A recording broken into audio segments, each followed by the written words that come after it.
All right, my apologies, brothers and sisters.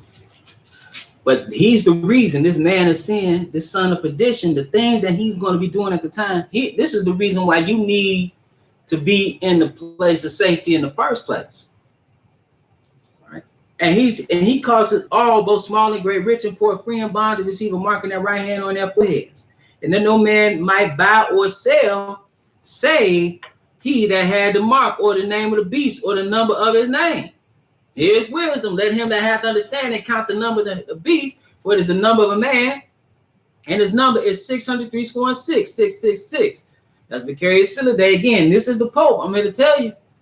See, people playing games. This is not something you need to be confused about or not have understanding about. You need to get understanding. Right? And just because doctrine is taught, you have to line it up to see if it's right.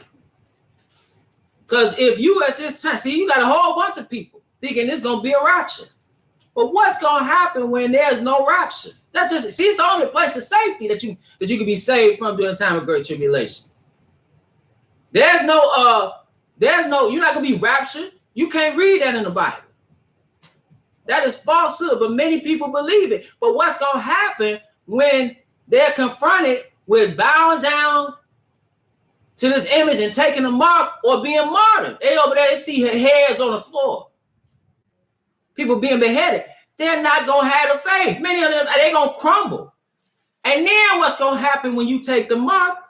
Revelation 14 and verse 9. Revelation 14 and 9 reads, and the third angel followed them, saying with a loud voice, if any man worship the beast and his image and receive his mark in his forehead or in his hand, the same shall drink of the wine of the wrath of God, which is poured out without mixture into the cup of his indignation, and he shall be tormented with fire and brimstone in the presence of the holy angels and in the presence of the Lamb.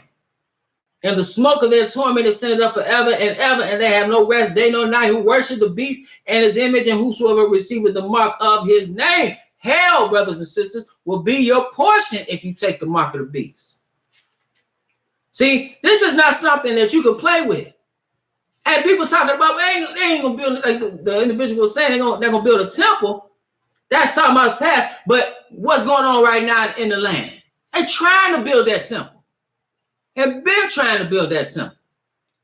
Brothers and sisters, I want you to have your spiritual eyes open and pray that he open your understanding. Because this is not something that you can get wrong. Because it's going to be just like people playing right now, like they were playing in the days of Noah. They played before Lot left Sodom and Gomorrah. See, people are playing right now. We're in the last days and people playing. They think this is a game. I'm here to tell you, brothers and sisters, this is not a game. This is not a game. You have to get this right. You have to get some understanding if you want to know what you're supposed to do during that time. So I'm reading to you what you're supposed to do according to the word of God, not something I came up with. I encourage you to search it out for yourself. Look at it for yourself. Look at it for yourself. Look at what other people are saying, and then look at what the Bible is actually saying. It's just like the rapture. People continually say, if I that's one of the lessons I touch on. One of the subjects, if I touch on, people are going to go off. People go off when you say there's no rapture. Why? Because they've been deceived. You can't read it in any way, shape, or form in the Bible about a rapture. But people believe it. Because people are so used to believing things about God that they have not read. And that's why I read it to you today. And with that, brothers and sisters, I want to remind you that we at the Household of Faith meet every Sabbath. We invite you out every Sabbath at 5925 West 25th Avenue in Gary, Indiana. I want to acknowledge the brother Daniel, who came all the way from north side of Chicago. I want to just say peace to that brother. It was a blessing to meet you. And again, prayer for you and your family. and praying that you were edified.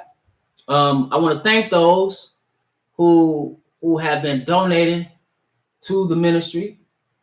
I want to thank you also, Brother Elbert. If you check your email, I did respond. So please let me know so we can make some arrangements. What else? Peace to everybody that's listening, right? Peace to everybody who agreed. Peace to even if you don't agree, right?